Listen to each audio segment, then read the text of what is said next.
నమస్తే.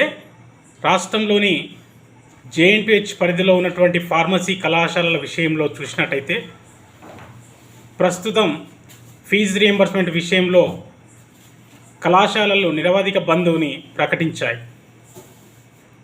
విద్యార్థులకు సెలవులు ఇచ్చారు. మరి జేఎన్టీహెచ్ పరిధిలో రేపటి నుంచి ఆరంభమయ్యే పరీక్షలకు షెడ్యూలు ఇంతకుముందే రిలీజ్ అయింది. మరి ఆ షెడ్యూల్ని ఏ విధంగా కనెక్ట్ చేస్తారు, విద్యార్థులు లేకుండా పరీక్షలు ఏ విధంగా పెడతారనేది ప్రశ్నార్థకంగా మారిపోయింది.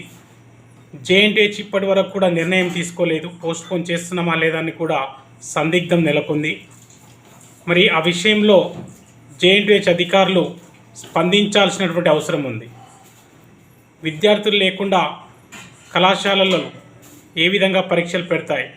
ఇప్పటికే కళాశాలలు బంద్ పిలుపునిచ్చి జేఎన్టీహెచ్ కూడా మెయిల్ ద్వారా మేము బంద్ చేస్తున్నాం, ఎగ్జామ్స్కి మేము సపోర్ట్ చేయడం లేదని చెప్పేసి కూడా మెయిల్ పెట్టినటువంటి సందర్భంలో మరి యూనివర్సిటీ కూడా స్పందించి దానికి ఎగ్జామ్స్ కంటిన్యూ చేస్తున్నారా లేదంటే పోస్ట్పోన్ చేస్తున్నారా కూడా సమాధానం చెప్పాల్సినటువంటి బాధ్యత జేఎన్టీహెచ్ యూనివర్సిటీకి ఉంది.